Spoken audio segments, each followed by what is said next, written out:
Hey guys, Troy Dooley, the Beachside CEO. It is going to rain today. You know, I watched my dog Kiki yesterday. She's inside. She's out here eating grass, and that's a good sign that it's going to rain the next day. And I tell you what, it's sure enough, the clouds are coming in. But I want to ask a question. Do you think brandjacking is okay? Now, I've called it in the past subterfuge marketing. I think it's all the same thing. But it's a style of marketing that is in a gray area. And I want to talk about this for a minute because I want your opinions on it. Is it right? Is it wrong? Is it ethical or unethical? Is it legal or illegal? What's your opinion? You know, does it promote positive collaboration within the network marketing community, or is it what I've called in the past subterfuge marketing? And here's what I mean. You may not be with any company whatsoever, but you want to market your tools. You want to market your landing pages, your online systems, your blogging platform. So you start using SEO to go out there and say, want to learn more about XYZ scam, want to learn more about the Ponzi, want to learn more about XYZ pyramid, you know, inside scoop about whatever, with no intention of ever bringing them there for the company that you're actually just hijacked their brand. Is that ethical? Is it legal? Now, the other part of this, the other side to how this works is an independent rep will leave one company and move to another. And they'll take the old company and they'll say, are you sick and tired of not being paid enough at XYZ company?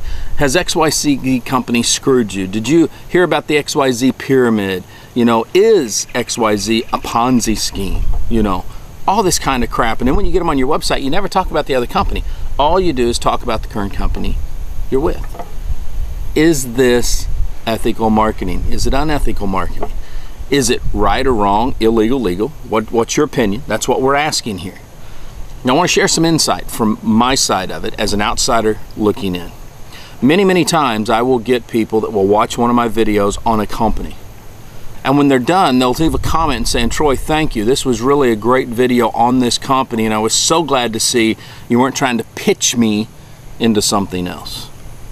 It's interesting. If outsiders see this, if they're so pissed off and so frustrated about it, should the marketing change? Now, another thing that I think this is, I take it back to those high school days. Now, when I was in high school, girls never talked about their extracurricular activities. Nowadays, boys and girls want to lie about their extracurricular activity. Friday night, they got to second base, and on Monday, they're talking about going all the way. Hey, man, he did me, she did me, da-da-da-da-da. And then whenever everybody breaks up, it's like, oh, she's just a slut. Well, he's just a whore. Well, that's kind of where this crap is going. It's all high school antics. It's not professional marketing. And this is my opinion, but I want to open the floor up to you guys because you're the ones that are out here marketing with this crap.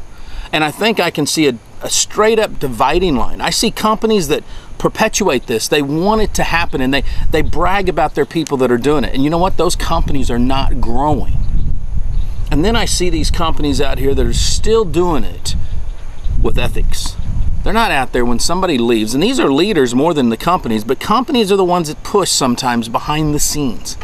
When I see an ethical leader leave a company, never mention his former company, sometimes take 6 months off. Matter of fact, I've got a couple of guys that are great friends of mine who literally took the last 4 to 5 months off, never talking about their former business. They've already resigned, and they're getting ready to come out with what their new company is. That's the ethical way of doing business. But this brandjacking that's gone on, I personally think it's wrong. I think it's subterfuge marketing. See, these kind of actions is what exacerbates a situation where we end up with Wall Street talking about us or the public media talking about us.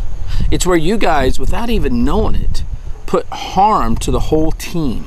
You put harm to yourself. I mean, think about this. You become known as this person that nobody wants to associate with because they're afraid that if they associate with you, then you might use their name in the next time. You might use some company that they're with or some team brand. It's just not right. And if you're an independent professional in the home business arena, specifically network marketing, direct selling, MLM, whatever you want to call it, then you need to act like you're a professional. You need to do things correctly. So again, I ask the question because, hey, we all know that sometimes we can see things wrong. I want to ask the question, is this subterfuge marketing? Is this brandjacking? Do you think it's ethical or unethical? Do you think it's right or wrong? Do you think it's legal or illegal? Where do you come down on it? Because if you're a proponent of it, then have the balls or the ovaries to say, I believe in this. But if you don't go forward with that, then even you may actually understand, hey, this isn't the coolest way to do business. Think about it. Live life like it's an epic adventure. Stay dangerous, stay strong. And if you're in a home-based business, act like it.